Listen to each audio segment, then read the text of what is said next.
Good morning, high school. It is Monday, November 29th.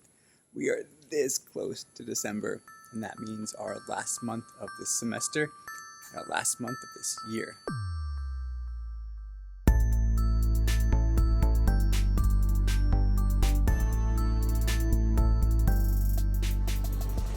I'm outside in my neighborhood outside my house today because it is the start of Advent this week.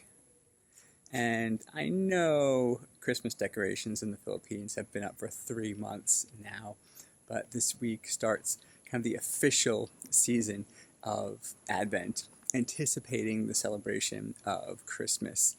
And the point of Advent is kind of that you anticipate and are able to better celebrate Christmas and appreciate it if you have been doing some preparation ahead of time. If you've been thinking about what the holiday means and what it means to celebrate it and remember Jesus' birth in that way.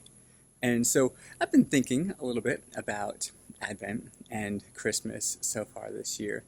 And the thing that has come out in my mind repeatedly in a few different ways is hope.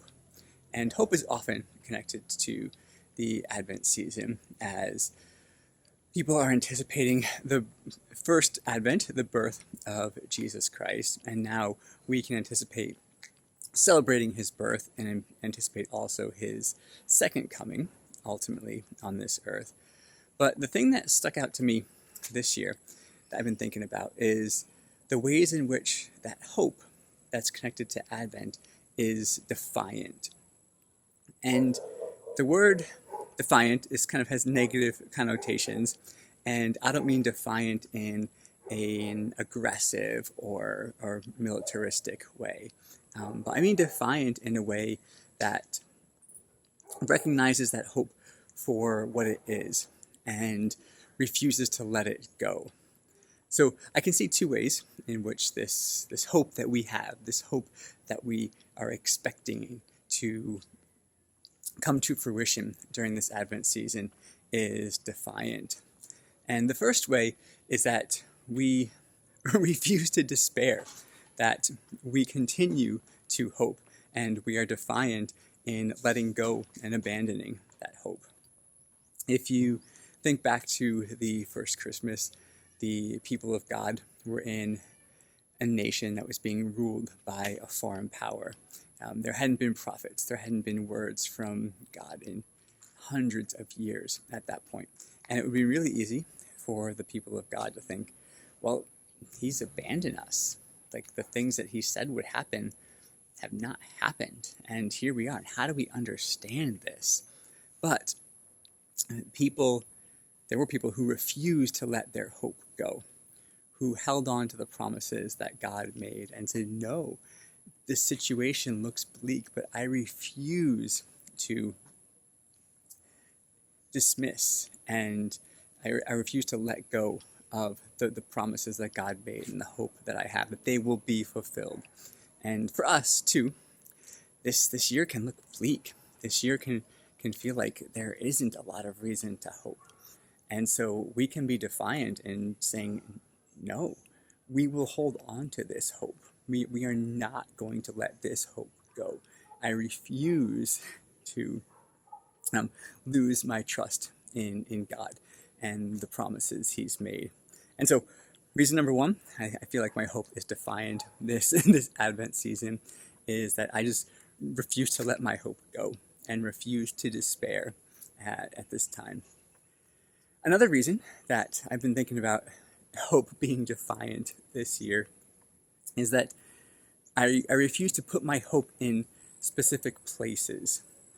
You can look around. I read the news in the morning, reading news of new outbreaks and variants that are happening this year, and the threat that places on us. And people want us to find our hope in medical intervention or in a government program or decisions a politician will make, policies a country might put into place to resolve the issues the world is struggling with this year. And I can be defiant in my hope by saying, no, that those are not the things in which I will place my hope. I refuse to make a government program the basis of my hope. I refuse to make any promises that a human is making the basis of my hope. I will be defiant in my hope and saying, my hope isn't the God-man Jesus coming to this earth and the work that he has done and the work that he is doing and will continue to do and will complete one day.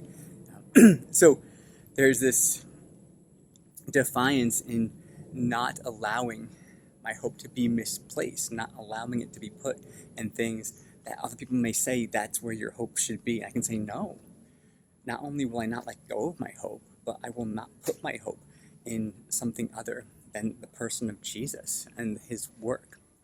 So that's my two thoughts about my defiant hope this Advent season.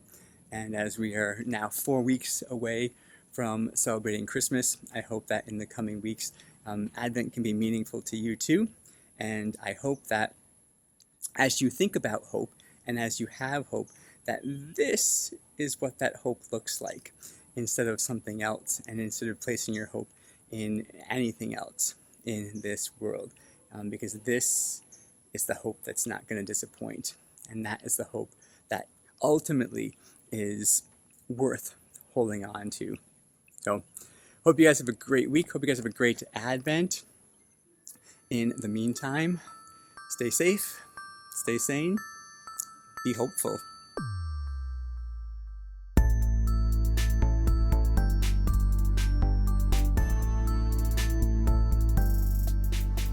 Awkwardly, right next to this lovely little nativity scene is a Santa with his pants down, pooping in a chimney. So, keep your hope here.